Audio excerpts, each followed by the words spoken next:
Hello there, friends. It's Emma here, the Bookish Princess, and I have Christy here today. Hello. Everyone's having a nice Saturday. We're doing some reading sprints for our read-along of The Man Born to be King by Dorothy Sayers. And hopefully our other co-hosts will be able to pop in later, maybe. But Christy and I figured we'd get started. I have my copy. So yes, hello to everyone out there. Hi, Cammie. Hi, Kristen. Hi, Pros and Cons. That's such a cute username. So yes, hopefully we'll be kind of productive today. I think this is the first time I've done reading sprints on my channel, because I know, Christy, I did them once with you and Kate Howe, and that was really fun. So yes, I have. This is exciting. I have Symbol in here, but she's okay, you want to hop down? I thought you'd nap in my lap nicely. No, she's not interested in napping nicely in my lap. She's attacking the door down there, but that's okay. Okay, so I'm using this, it's called StreamYard, to put multiple people in the live stream at the same time, but it looks like it's working. I don't do live streams very often, so whenever I do, I'm like, is it actually live? It looks like it's all good. But yeah, so if we make some mistakes or anything, you guys hopefully can let us know in the live comments if you can't hear us, or if anything is yes is going awry. But it looks like we're on. Yeah, how's your week been, Christy? Oh, it's been really good. I'm really enjoying rereading this, and I keep getting messages from my mom about how much she's loving it. This is your second time then? Yes, yeah. That's so cool. I had never heard of it until you mentioned the read-along, but I love Dorothy Sayers, so it's been so cool to see this. And we did a little read-along of the Letters to a Diminished Church last year, and I feel like she talked about how, she wanted to kind of reignite the Christian story and tell it in a way that brings it alive. And I feel like in The Man Born to be King, that's literally what she's putting her words into action. So. Yes, she really brings the world to life. How far are you in?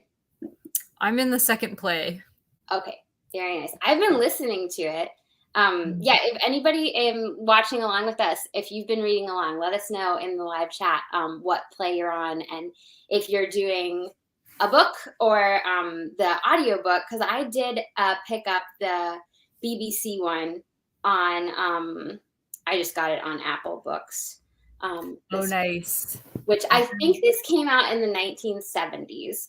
I think, as far as I could tell, it was not, the original one wasn't there. Oh, look, Carla's here. Okay. I think I can add her to the stream. Hey, Carla. Hi, Carla. Oh my gosh, it's been a day. We're so glad you could join us.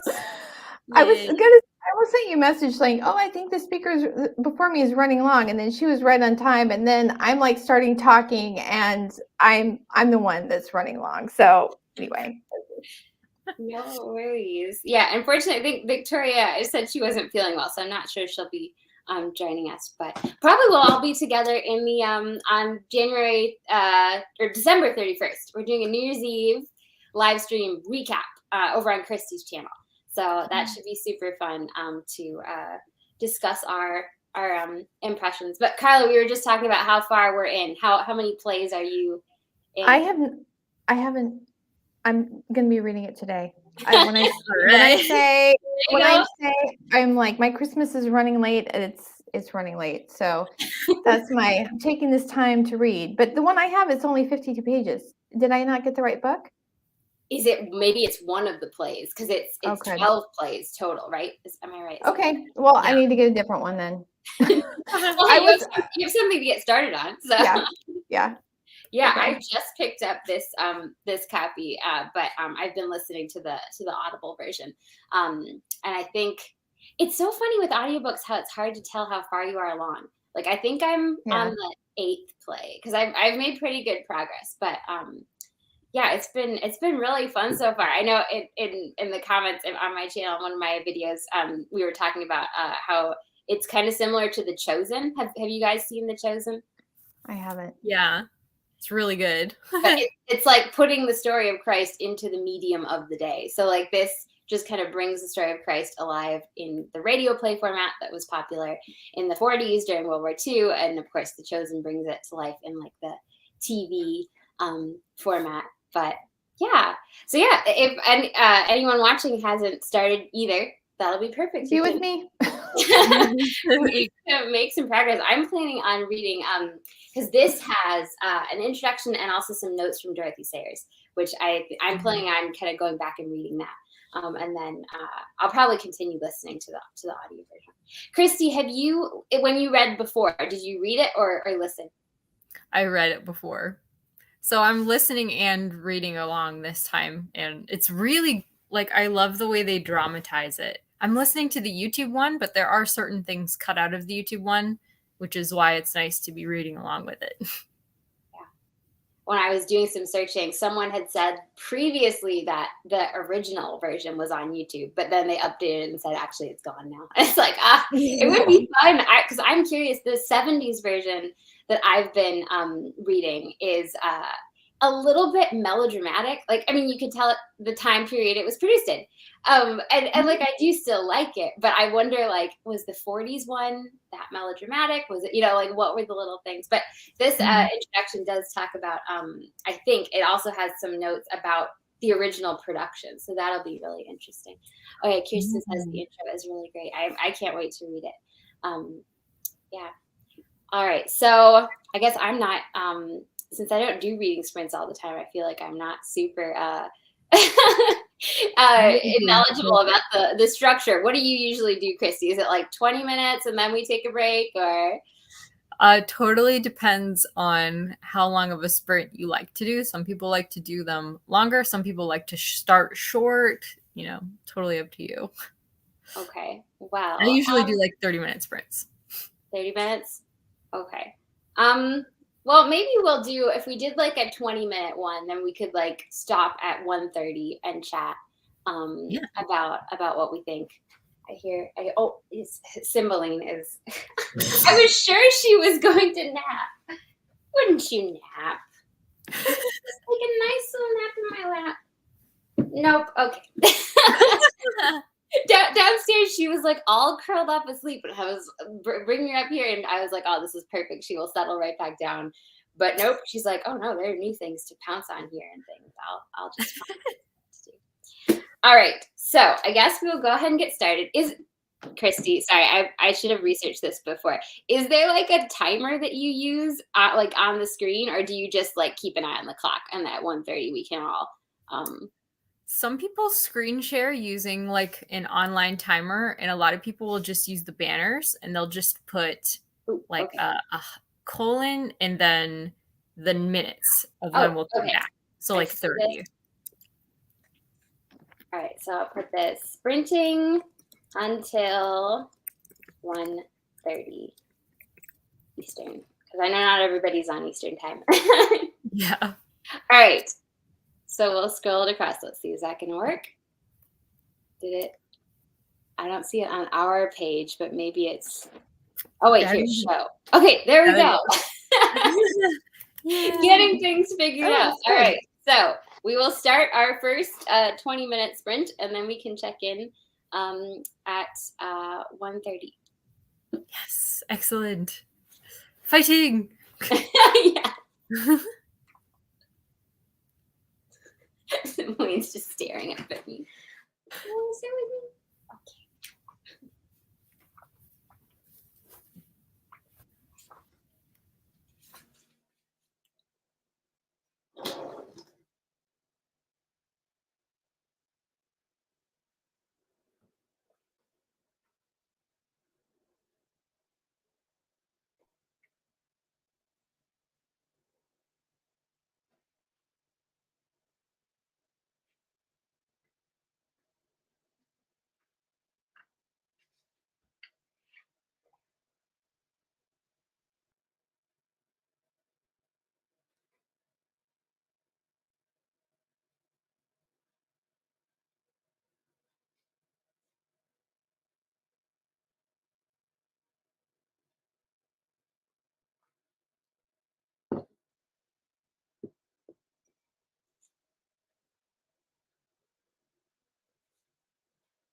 Is this a good time to take a quick break? How'd you do? Pretty good. I got through the foreword, and I'm a little ways into the introduction. What about you guys? Nice. I just finished the play. I don't know what I have, but I'm in a dedication, I think. So I'm not even sure what copy I have now, but it was I wish I had read more. I've been reading a lot of just like regular fiction this year. I've read more books, but I've read less serious stuff in 2022. I should have been reading Sarah's. It's just like so it's just like, isn't it weird? Like you see how they were talking about all the same things because you see the same things come up in like things that Lewis writes and Tolkien, and should have been. She's such an amazing writer. Yes. It's almost like you can feel your brain shift when you're reading her almost, I think. Yeah. Exactly. It's so funny to compare like I feel like when I've read like say the Letters to Diminished Church or like her introduction versus like the play itself, it's like she almost, it's not that she's talking down, it's just like a different kind of voice. It's like sort of more, well, it's all about Christ and all about Christ's story, whereas I feel like her writing is so, like you're saying, so intelligent and incisive, and like, you know, just the like analysis is so good.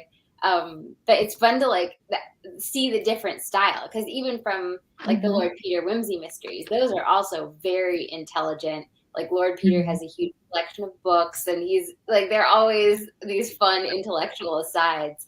But the Man Born to Be King, like the plays themselves, I feel like aren't as intellectual. They're like just about Christ's message, which is really beautiful. It's fun that she was able to do this like these different styles in the intro or in the foreword rather. The by J.W. Welch, Director of Religious Broadcasting, BBC. So he's the one who originally hired Sayers to write this, and he says that she told him that she wore out a version of the Greek Bible, and that she now has a considerable theological library. So like when she was writing this, she obviously did her homework and she knew Greek. So she was like consulting the original Greek text and like translating. It's just crazy how smart she was, and how, yeah, you do see similar themes in like Lewis and Tolkien, that Oxford set. It's just so inspiring to see their yeah, they had this well, this is on a Kindle, so I can't tell you what page it's on, but she's talking about, they say we are to pay attention not to ascertain the meaning of what the evangelist wrote, but only to the words, because she's talking like, and however inexact or unintelligible, used by the King James translators, who incidentally were themselves mere scholars, however wise. But maybe that wasn't it. Oh no, this is it. This is it.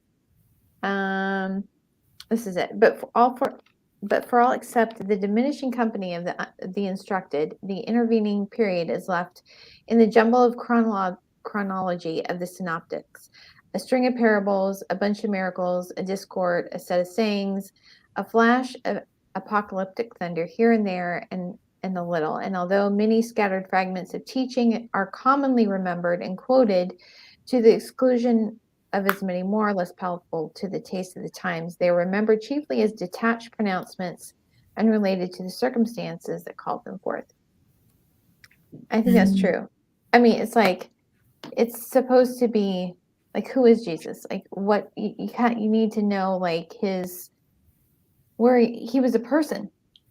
You know, he had friends, he had family, he had people that didn't like him. You know, they all had their backstories and interactions, and it is that it was it reminded me of and she says a little later that if you don't really understand his life, then you don't really want to understand the authority of it either, you know. And it reminded me of when Lewis says I can't remember where this is from. It says imagination is the organ of meaning, you know, that we have to be able to imagine a thing to really understand the meaning of it. If we can't place ourselves in that position, then I don't think we're going to get it. Yeah. I like how I think in that same introduction she talks about how there had been this law at the time that the Gospels, the Trinity, the Father, Son, and Holy Spirit could not be represented on stage, and that didn't really apply to the radio drama because there was no audience; they were just recording it, so it was kind of like a pastor reading the words of Christ at a church. Mm-hmm. Hear the actors reading the words, and they're broadcast out. But like she points out, I think it's in the same introduction you're reading, Carla, that in the ancient Greek times, like when the Greeks watched a play, it was like a church service sort of. It was a divine experience they were all having, and yeah, like being able to imagine it and picture Christ as a person and realize that this actually happened. It's not just these small snippets that you hear. Like I mean, I go to mass every Sunday, so we always hear a reading from the Old Testament, from the epistles, and the New Testament, and that's always beautiful because you can really dive into those readings individually. But when you look at the whole story as a whole, like you really see more of you think of him more as a person and realize this was how it happened day after day after day, just like my life, day after day after day. Yeah, regular. I mean, that's what I try to. That's what I don't know. It's like trying to be like, okay, so if Jesus, it's just such a mind-blowing thing. Like he came and literally walked among us. He was with us. And that's what I've been learning this past little season is what does Emmanuel mean, right? God with us. He came and he walked among us and he's still with us. The power of the Holy Spirit, he is with us. He's with us in the mess. He's with us when we're having a conflict at work. He's with us when we're, sitting by a loved one in the hospital. He's with us. He's with us in the store. He's with us in the gas station. He's with us. Oh, that's what it means. Every moment. I loved how in the Audible version, O Come Emmanuel is used as like the intro and outro music, like, and it's kind of woven into the performance, and it's just so powerful because like that repetition of it makes you think of that you were waiting for Emmanuel to come. Yeah. Oh, here, let's see what everybody else is saying. Oh, sorry, Christy, what'd you say? I just said that's so nice that they used that. Let's see. Okay, I'm gonna see if this works. Kristen says she's in the second scene and loves what Mary says about baby Jesus. I feel as though I were holding the whole world in my arms, the sky and the sea and the green earth and all the seraphim. It was so beautiful, that part of the nativity play, to the just simplicity of Mary's answers to the wise kings and how they honored her. I thought was just so, so beautiful. Yes. Let's see. We also have about halfway through the 11th play, hard to tell. Wow. I feel the same way because I think I'm like 8th or 9th play, but you kind of lose track. But in the introduction, it sounds like the 11th play is, I believe, the Passion. I think that's so that must be pretty intense. But yeah, it's I've just loved diving into this. Christy, thank you so much for thinking of this read along because it's so fun. Like I didn't even know this existed, and it's so cool. It's beautiful. In the foreword, the BBC director talks about how apparently right before the plays were coming out, they had the press and told them about the project. So none of the public had even listened to the plays yet. But these members of the press reported on the upcoming broadcast and didn't do a very good job, so that like they got all these angry letters and protests from people who hadn't even heard the plays yet, and like these horrible poor Dorothy Sayers, horrible things said about her. But then they like shared the plays with like these members of the House of Commons, I think, and like everyone from all different Christian denominations loved them, and like then they shared all these letters after the plays were being broadcast from just normal people, saying what an impact they had, saying how people, I think they said what one person said, wow, I didn't realize that I guess I didn't believe Jesus lived before. Like it's like they just had never really conceptualized it. So, yeah. So this came up when you were talking in the beginning. It didn't occur to me. Like, so was there some sort of, because Lewis was the Inklings just kind of one of their go-tos? Is that how for like radio plays there must have been some connections there, right? Because Lewis did Mere Christianity was his. I wonder what the story behind that was. Yeah. They were friends. Lewis and Sayers were friends, but Sayers wasn't an official member of the Inklings. But she was friends with Lewis and I think Charles Williams as well. I thought And she was a member. not technically. I saw that letter you quoted on Instagram, Christy, was so interesting. Yeah, I had thought that she was an Inkling as well because I knew that she was friends with them. But apparently, when they talked, it was like unofficial. It Okay. wasn't official. It was a bro club. That's what it was. Yeah, it was a bro No club. girls allowed. I think also, no, that may have been Lewis's wife. I remember something about J.R.R. Tolkien not really liking either Joy or okay, it might have been Joy then. Okay. It kind of surprises me though, because I mean, so it sounds like Lewis was not misogynistic, but it was a little, I don't know the right word.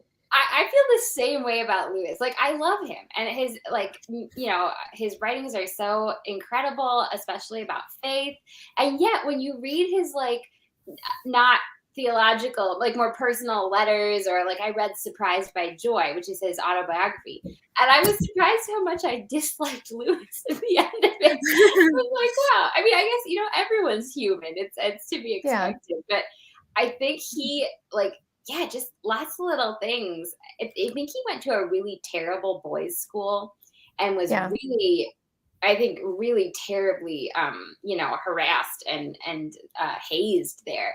And yet in the book, he kind of brushes it off like boys will be boys. And I was like, I wonder if that kind of damaged you a little bit. Because that was a terrible experience. And that was not boys will be boys. That should never happen again, Yeah. But it surprises me because I think Joy she's pretty strong. I think very and it almost seems, I mean, not know about it. I've read just a little bit, so it's not like I've read a lot about this. It kind of seemed to me like Tolkien, she was a little more, maybe it was too brash, too American or something. I don't know what it was, but it didn't seem like he was really a fan of hers. I'm not sure why that was, but I'm thinking he has very strong women characters in his books. He was more. I think he's probably way more of a feminist than Lewis was. But which one? Tolkien? I think Tolkien was, but I don't know why he didn't. Maybe it's just a personality thing. Maybe it's an American thing. Because we can be a little obnoxious sometimes. They both really saw value in women, but they were, Lewis was a bachelor. They both grew up in They worked and lived in Oxford, and it was just very isolated, I think, from women. So maybe that's part of it. Yeah, it is too bad. It would have been fun if Dorothy Sayers was more. Although personalities are funny. They're so, even if you write on the same topic as somebody in the writing, it looks like you have the same values. It's like you might not have liked them in real life. Like with Jane Austen, I love her so much, and I always wonder but would there be a personality thing, in real life where it wouldn't be quite the same as well, I think sometimes what I've read about Lewis, he was I think he was a very likable person. That's what I've read about. But somebody can be likable and still be kind of in certain areas. I mean, I met somebody like that that's just super, like what we were saying was like completely different ideas about things. Came up to me afterwards and super sweet to me, and I was just thinking, oh man, I'm praying for you. I didn't say this, but I did tell him he was, oh, I know you're going to tell me you're praying for me. I'm like, yep, I'm going to be praying for you. You can be praying for me too. Oh man. Yeah. Need some clarification there from the Holy Spirit on some of the things that you're holding to. Yeah, it is fun that Tolkien, or not Tolkien, I don't know what Tolkien thought of these, but Lewis was a fan and said he reread them every Easter. Yeah. So that's yeah. I was going to say, when you're talking, it's actually my friend Mark Ritchie that I have an interview with him from last year on my channel. He has this thing called Mary's Scrapbook that he put together, and it's kind of like he tells the life of Jesus in like if Mary was keeping a scrapbook about his life. And so that is, that's what it's kind of similar to. Well, I haven't read it, but I'm thinking it's kind of similar to that. Yeah, but All right. Well, maybe we'll start another sprint. Oh yeah, or if anybody else has a quotation to share, anyone else who's been reading. I love that one about that Kirsten shared about Mary and baby Jesus. I almost wish there was more Mary in this play, although that's partly because I don't think I have it right here, but I have been reading this book called Devotion to Mary by Saint, oh goodness, the book is like somewhere right out of reach. It was written in the 1700s. There were two saints I was going to look up. One was Saint Alphonsus Liguori, and I don't think this. Oh, I'll find the name. But anyway, he's writing about how Christ was, God chose to bring Christ into the world through Mary, and that God also wants us to be devoted to Mary, just how Christ was devoted to Mary as his mother. And in Christ, when he came to earth, when Emmanuel came, he didn't just start doing miracles left and right. He, for the first 30 years of his life, he was hidden, and he was just devoted to his mother. And like you're saying, a scrapbook of Mary. It's so fun to think of those like hidden years of his life that we don't get to hear about in the Gospels, but in this book about devotion to Virgin Mary. Yeah, and he had said it's not my time yet, and she kept pushing, and he did it. And I think that's just like such an amazing thing. It's like this. I think when I think about Mary, there was always these rumors, right, about his birth and who she was and how he came about and all of this. And I'm sure she was looking for a little bit of indication. It's like, this is your time. And that's just such an interesting thing, that first miracle. Yeah. Hi, Stephen. Is that your dad, Christy? That's awesome. Yeah. I love it. Hi, Christy's dad. All right. Yes, I really loved. I've only read fully the first two plays, like I said, but the section with the kings, the way she imagined it, the kings coming from afar with, how they discovered that Jesus would be born in the star. And I just thought that was so it was like kind of mystical feeling. It was really just wonderful. And then how Herod was characterized, it just, I loved how it was all imagined. Like you said, imagination, it's like a baptism of the imagination. I thought in the audiobook, especially, like the voices are all so British, and lots of different kinds. Like I think Peter is more sort of Scottish. Like there are just all sorts of variations of very British accents. And especially in that first play where like Herod was there and they were saying God save the king. I was like, especially to a British person listening, it must have been like, oh, like it must have been such a sort of shock of like, oh yeah, that's right, Herod was a king just like the current king of my country. Oh, sorry. Go ahead. I didn't remember that they said God save the king. That's hilarious. Here's another beautiful quote from Kirsten that Mary says. And then again, everything becomes quite simple and familiar, and I know that he is just my own dear son. Reminds me of Jesus being fully God and fully man. That's so true. Yeah, that he was just Mary's son, but also the savior. All right, so maybe we'll go ahead and do another sprint. Maybe we'll do another like kind of 20-minute one, so that'll be like 1:10. We can have another chat about what we've been reading. Awesome. Oh, 2:10, I should say, not 1:10.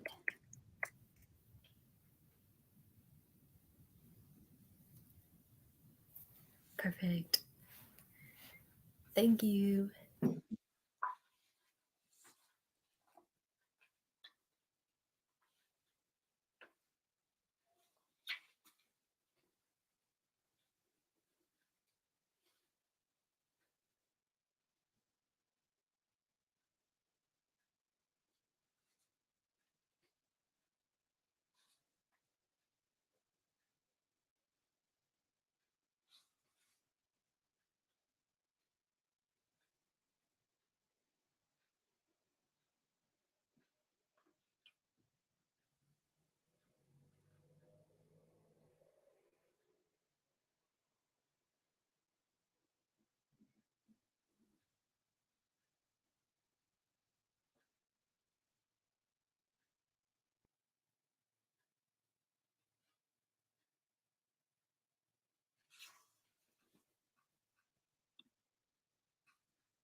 All right, is this a good time to pause? Hello. Hello. How did you do? Pretty good. It's such a good introduction. I'm like constantly, I had to get my pen out because I'm constantly making little notes. Yes. I think I skipped the introduction this time, but I'll probably go back and read it at the end. I'm reading it on my Kindle, so I am having to physically write notes in a notebook rather than normally I'd be writing in my book. But it's really good. There's so much in the introduction. It's hard to just like select. Actually, what is it? It's a little, at the very beginning, this is one of the things that, it was the makers, right? Where is it? Yeah, it's like, let each do well what each knows best. Nothing refuse and nothing shirk, since none is master of the rest. I thought that was awesome because it's like, it talks about like how each of us has a part, but none of us does it all. We just do our part. Yeah. Yeah, I loved in the introduction where she talks about how, you know, people said that, oh, her writing this play would do good and you know, spread the Christian faith. But she talks about how actually my object was to tell the story to the best of my ability within the medium at my disposal. In short, to make as good a work of art as I could. And I love that because I feel like she's acknowledging that like God's gonna do good with the work. Yeah. Her job is just to tell the story. And it's so fun how she says that there is no more searching test of a theology than to submit it to dramatic handling. Nothing so glaringly exposes inconsistencies in a character, a story, or a philosophy as to put it upon the stage and allow it to speak for itself. That is so true. He was just putting it there and letting it speak for itself. And yeah, she says, having subjected Catholic theology to this treatment, I am bound to bear witness that it is very tough indeed. So there's something kind of similar in Letters to a Diminished Church too, isn't it? She's talking about, what was she talking about? Yeah, Was it Christian stories? But there's something similar. Yeah, and I think she uses that same language of like put it on a stage and like startle the world into just like actually seeing it for the first time. I don't have my copy of that with me, but there's totally something very similar. Yeah, and she was talking about how like she's complaining about how Christians make bad art, you know, like because they're trying to prove a point rather than like just showing a true picture and then letting God use it. There was what was she saying? It was like something about bad art in this one. Let's see. I have to remember what color. I think it was reminds blue. me a little bit of it was one of your cool readathons, Christy. You do such, I feel like the themes of your readathons are also fun. And it was for Flannery O. January. That was it. Because I read her prayer journal and she says something about how like almost like that God is the sun and she's the moon and she's standing in the way of the sun. She's like, let me move myself aside. So yeah, it is like, don't let me as a creator be trying to just push my own point. Let me just tell a true good story and then step back and let you do the work. Yes. This is another one. For a work of art that is not good and true in art is not good or true in any other respect, and is useless for any purpose whatsoever, even for edification, because it is a lie and the devil is the father of all such. I think this is the thing. I think that that's true. Christians, I mean, all kinds of art forms, but especially like writers, you know, you read some Christian stories like, okay, this is in the Christian category or by a Christian publisher. And it's like, man, this is not good. It's not a good story. And, you know, you're offended because people don't want to read it, but it's not a good story. I mean, they're like, well, it's Christian. Yeah. No. Okay. I always feel like we're talking about the Oxford authors earlier. I feel like Tolkien, like people don't call Lord of the Rings a Christian story, but Yes. in many ways it is. It's just a Oh, it good is. story, and like It absolutely you is. Yeah. see his faith underneath it, but like he didn't need to make it explicitly Christian. Like it's because sometimes people talk about that, like, oh, what are some Catholic authors? And I do love to read Catholic authors, but it's most fun when you just read a good book and then discover that the author was also Catholic and also Christian. And it's like it's there underneath. It doesn't need to be varnished. Yeah. I've actually had, because that's in the apologetics program. We actually, in Michael Ward's literature and apologetics, we read Lord of the Rings. And so the one I wrote was on Melchizedek and Bombadil, did a combination, but there's just like so many. I was reading it. No, when I watch the movies, I don't see this, but when you read the books, to me, it's like the Christian symbolism is so obvious. I don't know how you miss it. And I did an interview with Dr. Holly Ordway. She is I'm not sure, like some sort of fellow or something with Bishop Barron's Word on Fire Institute. She has a lot of writing for him, and she does writing workshops. But before she did that, she was one of the people that started the cultural apologetics program at was Houston Baptist University. Now it's Houston Christian University. But we were talking about that, like how do people miss it? And her thought was, a lot of times people don't know the Bible. And so I think that was what she said. Now I can't remember. I have to go back and rewatch that interview. But if you don't know the Bible and you just think that you don't see anything that's Christian other than like what you're sitting in church hearing, then you're not gonna, if somebody's telling you something false in church, you're just gonna accept it. You gotta know it for yourself. I mean, you should be able to see, like, okay, Aragorn, the one that comes and lays hands on people and heals them. I mean, you should see that as a Christ figure. I mean, Frodo is a suffering servant. Was it the lembas bread as the communion? I mean, even someone who isn't Catholic should recognize Galadriel as kind of like the symbol of Mary. I mean, these are. I don't know how you. I actually went to a conference once, and somebody. I mean, these are like, professors are like, well, what are the Christian symbols? How do you miss this? How do you miss this? But Holly Ordway is actually coming out with a book about the Christian symbols. And isn't Peter Kreeft or whatever his name is? Doesn't he have one about that too? I think so. Yeah.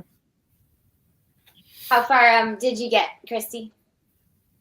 I'm into play 3 now, and it's really doing some work on Mary, kind of characterizing Jesus's young life and how she feels about it. And there's one really great quote that I loved about this. It's glorious to have a son born to do great things, but there are moments when one realizes that he doesn't belong to one, and those moments are bitter. So she's excited. It talks a little later. She's very happy that he's on doing his ministry, and she's excited that she'll get to see him tonight at the wedding. But it's just, yeah, it's really giving Mary some attention. That's awesome. I love that because that's the scene when she's like friends with the.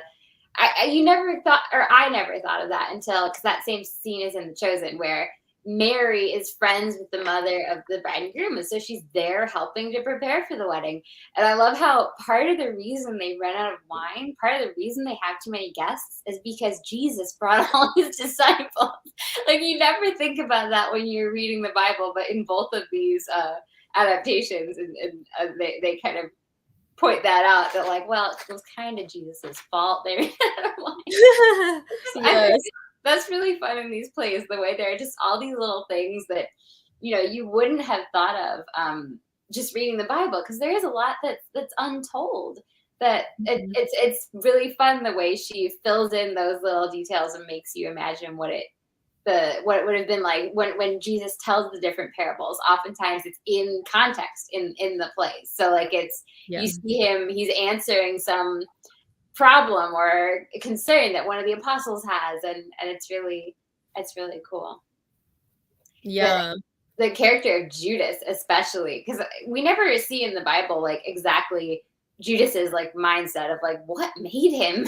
Here he's one of the chosen 12, and he sells out Christ. What could have caused that? And I thought it was really interesting the kind of tact she takes, showing that and showing how the elders also were like looking for a crack and trying to expose, trying to undermine one of Christ's disciples. I thought that was just such an interesting. So obviously I haven't got that far. Does she bring up the fact that he called himself God and it seemed like he was committing blasphemy? Is that what it was? Well, it's not quite that. So I guess I'll give a little spoiler warning if anyone watching hasn't gotten to this point, although I'm not even finished yet either. But the way it's shaping up is that Judas in the plays was a follower of John.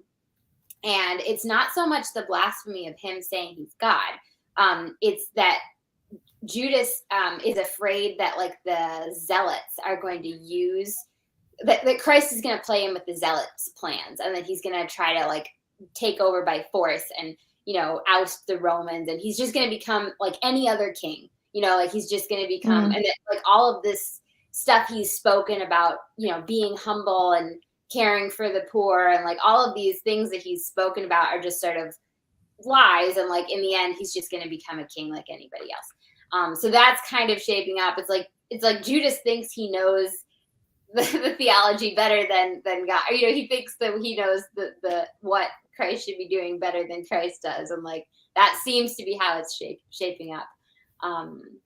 So yeah, it's not really a blasphemy thing. It's more of a political thing, actually, that like Judas seems to be disappointed in him. There's this really great book. I don't even know where you're going to be able to find it because it's out of print. It would be good if they would put it back in print. It's called The Later Herods by Stuart Perowin, and there's some other ones. The Later Herods. Yeah. Well, it's about the time like right after Herod the Great, and his, and he talks about the political dynamics that are going on at the time. And to me, it gave a lot of insight into like what was going on. He has another book, I think, about Herod the Great that you have to get it like on third-party book sellers and hope you can find one. But it would be good if they reprinted that so people could get it. But it was really interesting. But when I was reading that, it made more sense, because it was like, Caiaphas, the high priest, or it was Annas and Caiaphas, they were family, and his family had they're kind of like the temple mafia. They weren't supposed to be, they weren't hereditary, but they were doing a shakedown on everyone that came in. They had that alliance with the Romans. Herod was appointed by the Romans. And so they didn't want, if the Jewish Messiah came, they'd lose in their position. Yeah. And it wasn't even just them. There was also the cult of Caesar that was going on, and they had, people had their positions. I mean, think about if Jesus' second coming was like his first, and he came talking to Christians or anybody like he was to the Jews at the time, how many people would want to listen to him? Because if they have to admit that they're wrong or that they've been doing wrong, and they don't want to do that. It was, where was it? It was this is in the introduction. Yeah, he was talking about, they missed it. They missed what was going on around them. Yeah. And, you have to wonder like how many, well, God is always working. He's always working out his stories. And so how many times is one of his stories in front of us and we're missing what he's doing? Yeah. Kind of along those same lines, there's a quotation from the introduction where she's talking about how like we like the Bible to be in this sort of formal language and like it seems so inapproachable. And in the past, I was just earlier, I was watching her, and she wants to hop up on a shelf that has breakable things on it. So you can't go over there. Couldn't you take a nap? But this quotation was talking about how, she was putting it in the vernacular language because she wanted people to see that, like, like you're saying, the Jewish people, the elders missed what was happening in front of them, and like we would have done the same thing in their shoes probably. She says, unhappily, if we think about it at all, we must think otherwise than that the Jews in this society was very different. God was executed by people painfully like us in a society very similar to our own, in the overripeness of the most splendid and sophisticated empire the world has ever seen, in a nation famous for its religious genius and under a government renowned for its efficiency. He was executed by a corrupt church, by a timid politician, and a fickle proletariat led by professional agitators. His executioners made vulgar jokes about him, called him filthy names. If you show people that, they are shocked. So they should be. If that does not shock them, nothing can.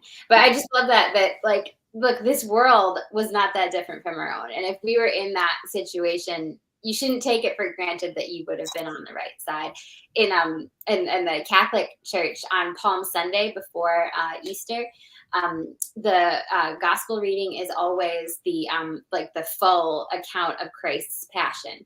And it is quite the longest gospel reading of the year, and the most involved because the priest says the part of Jesus. It's a little bit like a play, I suppose. Different people take different parts, and the congregation has to take the part of the mob. So you have to say, crucify him. And it's always like, you feel so terrible, like, this is my part in this drama. Like, it really makes you open your eyes and say, what would I have been doing in that mob? Like, how would I? Because like that same kind of thing is happening in front of me right now. And where am I standing? Like, how awake am I to what God is doing? Yeah, I think that's awesome. I mean, I think I have always been in low churches my entire life, and so it's a true story. I actually on Palm Sunday. This is what's crazy to me. Like, don't even mention Palm Sunday. Really, it was not in the Bible study lesson at all, and it was on First Thessalonians. It had something to do about the second coming, and so I didn't want to get into the whole, all the thing about everything. And I said I want to focus on, since this is Palm Sunday. I know we don't do liturgy, but like, let's, just wanted to acknowledge that, this is a day. And when Jesus's disciples were coming with him into Jerusalem, they thought things were going to turn out way differently than they did.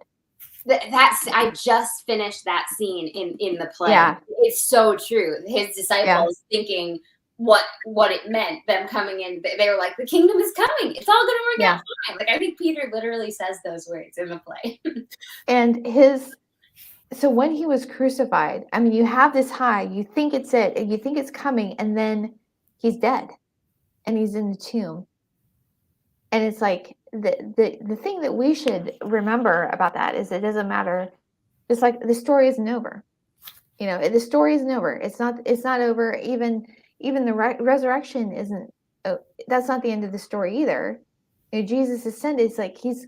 God is still with us, and so because he is, this story still isn't over, and that is really the message of that passage. But I was reading the Catholic prayer for the dead and the prayer for that they took during communion and the Didache, which is about for the whole church. And then I started reading the Mourner's Cottage. The people in my class didn't like it. I mean, I've never gotten that. I mean, it wasn't bad, but I've never gotten that level of pushback about something I've taught before. And I don't know if it was like the Catholic prayer, the Jewish prayer, or just liturgy in general, but they not a fan. And I'm like, this is scripture. This is Psalm 72. All of these things are saying the same thing. That Jesus will come and he will be like Lord of all, no matter what happens. He has the victory. There's going to be victory in the end. Yeah. Oh, that makes you look forward to the ending, Definitely.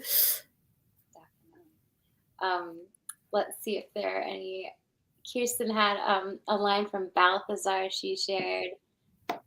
And all about him lay the shadow of death, and all within him was the light of light. And I knew that I stood in the presence of the mortal immortal, which is the secret of the universe. That is beautiful. I loved the Three Kings. Yes. Yeah, this is such a fun play cycle to read at this time of year because we're preparing for Christ coming at Christmas. And the Three Kings, of course, is Epiphany. So it was really fun. Do we have any other quotations before we do? Maybe we'll do one last sprint. Does that work for you guys? Yeah. Mm-hmm. Okay. I wanted to mention I've been reading a little bit of nonfiction on the side, and one of them just said that like the key to understanding a time is to understanding the contradictions in the time. And I feel like Sayers really embodies that here because she's showing all the confusion of the people that like people still have today about the Gospels. And she really just kind of embodies them, like people who believe that, the people who are looking for the Messiah, people who are aghast that Jesus is claiming to be the Messiah, and people who are just worried about the political ramifications, like you guys were talking about with Judas. And I just like how she's, again, imagining the period as it would have been to live there. It would have been confusing, unless you're very into the scriptures. Well, even then, I think it'd be hard to place it because they had their own ideas. I mean, there was an inkling, but there was a lot of disagreement even among them about they kind of saw a little bit, they saw some glimpses, but it was foggy. Yeah. And then even the people with Jesus didn't always quite get it. No. Oh. Before I forget, that book I mentioned earlier, it's True Devotion to the Blessed Virgin Mary by Saint Louis de Montfort. But yeah, like we're kind of talking about now, the people at the time didn't get it. They expected a Messiah who was going to come with spears. Like there's this awesome scene in one of the plays where the zealots are like, we have 1,000 men with spears who are ready to march after you into Jerusalem, Jesus. Like all you have to do is say the word. Like, that's what people thought was going to come with the Messiah. They weren't expecting this, very quiet and humble kind of first coming. And in the Devotion to the Blessed Virgin Mary book, he talks about how because Mary is so humble and like her life is so hidden, she's kind of a good, it's good for us to reflect on her and be devoted to her because that helps us understand the hiddenness of Christ and his life. All right, so maybe we'll do one more until, let's see, maybe until like 2:45, and then we can wrap up with some final thoughts. Okay. Right. Sounds great. Yeah.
All right. I feel like I'm another 10 minutes away from finishing the introduction, but it's been so interesting. How did you guys do? Pretty good. I'm still in play 3. I'm about halfway through it. I'm still in the, what is it? Is it the intro, the dedication? I don't know what it is. Yeah.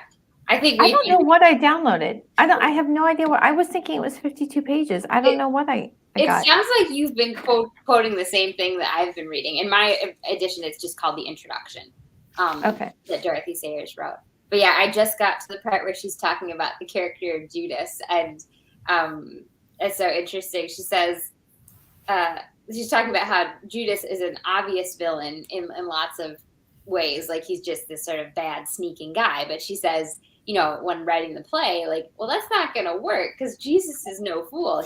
He knows what he's doing when he welcomes his apostles. So she says, the obviously villainous Judas will not do, either dramatically or theologically. The most damnable of all sins is a subtler thing than crude ambition or avarice. The worst evil in the world is brought about not by the open and self-confessed vices, but by the deadly corruption of the proud virtues.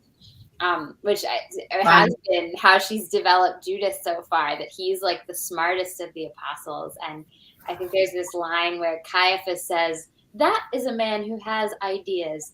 And people who have ideas always think they know better than their leaders. So. Yeah, that's the thing. It's like some of the people, I don't know. People are people, I guess. But I love her. I loved her description of Matthew. Matthew the publican was a contemptible little quizzling official, fleecing his own countrymen in the service of the occupying power and enriching himself in the process until something came to change his heart, though not presumably his social status or his pronunciation. And that is just like, Matthew's story is like so amazing. It's, you know, it's about redemption. Like, God gives you a chance. But I always think about him as like kind of he was an insider, but he was also an outsider. You know, his job was money, and they had Judas taking care of theirs. And he wasn't one of the 3 that went to, you know, that was with Jesus. He wasn't like inner circle people, but he writes this amazing gospel, you know, and it's like he pulls all these things together, and it's like, this is what I think about it. So Mark, the Gospel of Mark was Peter's account, you know, and he's like kind of the primo guy, you know, but Matthew writes his gospel, and Mark's kind of like a little bit of a mess, you know. I've read many Greek scholars say that the Greek in Matthew is horrendous. Like, that's what they say.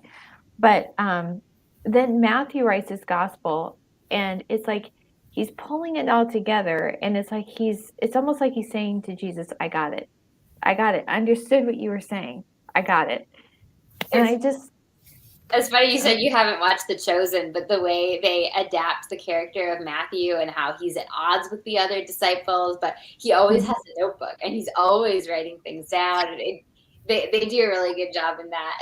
And Sayers too, of like looking at what would it have meant for this tax collector to be part of this group? Like, would they have accepted him? Like, I don't think they did. I don't think so.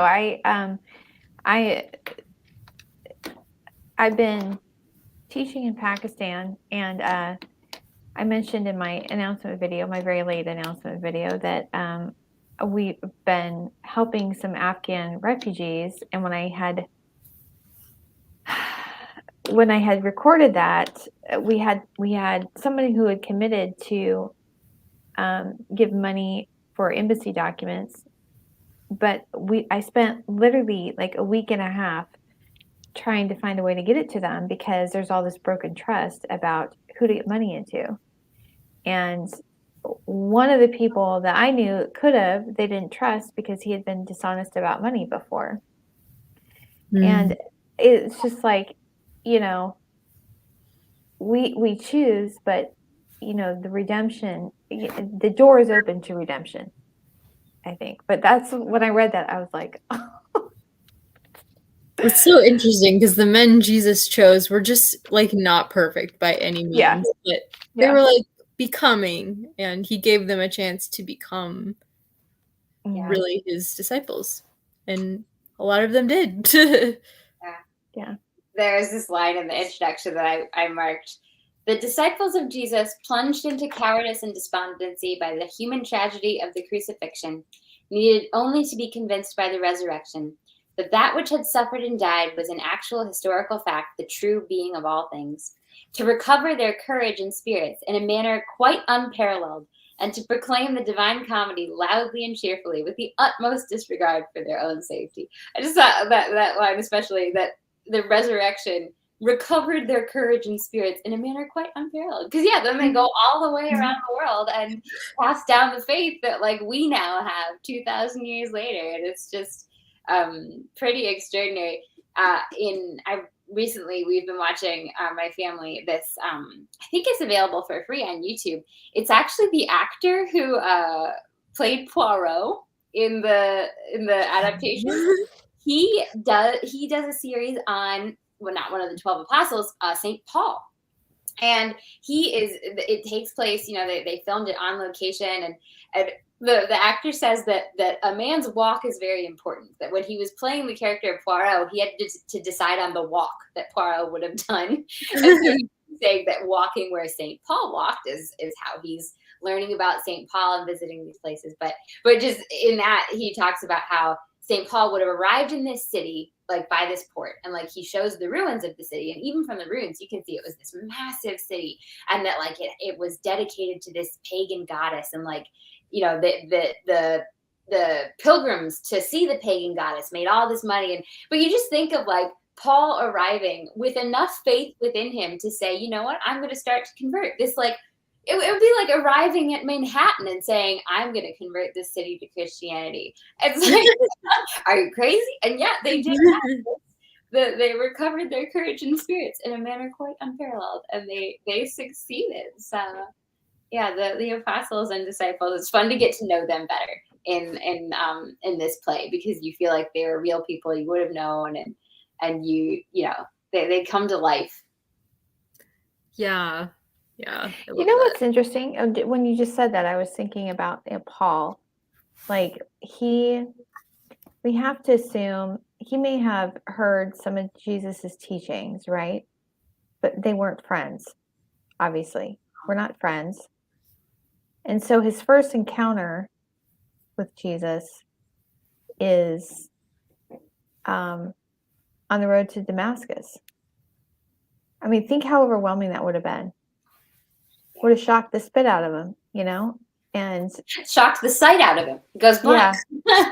And so literally, it's like, so I've thought about that. Like one time I was in my Bible study at church, we were talking about the second coming, and there's different opinions about whether there's going to be a rapture or not or whatever. But the thing is, regardless of how it comes, we're all going to stand before Jesus someday, and we're going to be looking at, okay, what did I do with the gift that you gave? And there's so many parables. We forget. I know Catholics are more aware of this, but Protestants, we tend to get easy about that. I think that's part of, like, we don't put enough weight on it, I think, sometimes. But regardless, we're going to be standing before him someday, and whatever you believe about that, what is going to be, right? Our opinions don't matter about what's going to happen, but we're going to see him in his glory. And I think, and we're going to really, the full magnitude of what he did for us is going to be we're going to see it and experience it. And how do you want to present yourself? How do you want to present yourself? What are you going to say? Like, do we want to say, okay, this is what you gave me, this is what I did with it. I did the best that I could. I've been reading Pascal's Pensées, and he talks about how the first coming was, I mean, we've kind of been talking about in this hiddenness and this humility. The first coming, Christ was crucified. So, but the second coming will be in glory, and there'll be like no mistake. And like, you'll just be kind of overwhelmed by the glory of God. But yeah, as a Christian, it's like, it's sort of startling to think, because I feel like especially in our culture is obviously not religious. Like when you talk about the second coming, people like roll their eyes. But like as a Christian, you believe it is coming. And like, what is it going to be like to meet Christ? It's going to be insanely joyful and also insanely frightening because you're not worthy. You made mistakes. Like you didn't do it all right. So Yeah. I feel like reading things like this Advent especially, I've been reading like the Devotion to Mary book and trying to finish up Ponce, and I feel like it's always so good for your faith to just read what other great, what other faithful Christians wrote as they were trying to puzzle out these mysteries. I have to say this. I've been hearing these testimonies of these Christians, Afghan Christians, and one of them, he said that his dad and his brother were killed by the Taliban because they're Hazara, and so they're Shia, and the Taliban are Sunni, and they came into their home, put him and his mother, forced him to the ground, had their foot on their neck, and took out his brother and his dad and killed them. And he was like, I don't understand. I couldn't understand. We're supposed to be they're fellow Muslims. How could they do this to us? And he said, I thought it was just, extremists, that it was, that they just didn't understand, what the faith was. And then he said, I started reading, the Quran and the different teachings and realized that that's what Muhammad taught.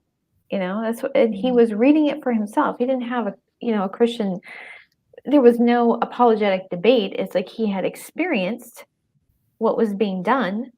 He lost his family to it. And he was reading for himself. And then he said he saw a YouTube video of, it was a channel called God is Love. And it said, he said the very first Bible verse I knew was the verse where it says, anyone who does not love his brother does not know God, because God is love. Mm. And that was how he came to Jesus, was because, how can you believe in a God that would kill their followers? Jesus died for us. That's the difference. These Sunni, the Taliban are killing their fellow believers because they don't believe exactly like they do. And you have to say, Christianity, we've done the same thing. We have done the same thing.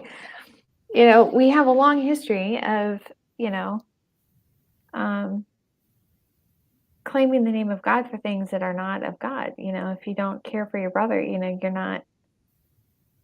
don't know God.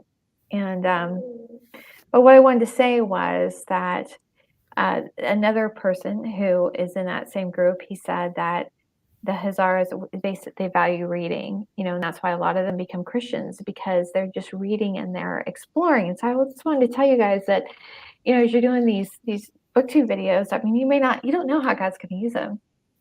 Hmm. You don't know how, like, who's going to be watching it. You're just talking about, whatever books. It doesn't have to be Christian books, just Christians talking about books. And, God can use that. Just like Christians writing books. Yes. God can use that. And he gets in the heart of people. And it's like, it's not a top down and oppression thing. It's like these little seeds that are planted and they start growing. And it's like, this is what it is. This is what the truth is. And so, it's just, I don't know.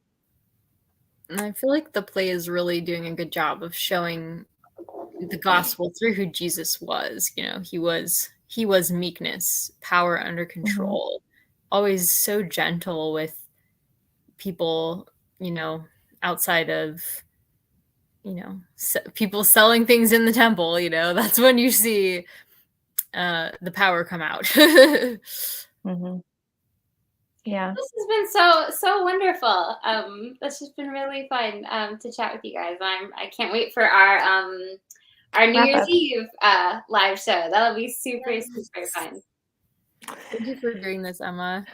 Yeah, thanks for inviting me. Especially, I've been so flaky on YouTube lately, but I'm trying to get life in balance again. But I feel like this time of year is always so crazy. It's like it's so hard to get things organized because there's just so many things going on. Yeah. All right. Well, thank you to everyone. A special shout out to everyone who's still watching and with us. If you made it through the whole 2 hours, hopefully you got some good reading in and got some productive things in during our sprints. And make sure, if you're not already, to go check out Christy's channel and Carla's channel. And we also have Victoria as one of our hosts as well. She'll be with us during the wrap up live show, I'm sure. So yes, I hope everyone has a wonderful weekend. And hopefully we'll see you on New Year's Eve. Bye. Bye. Thank you.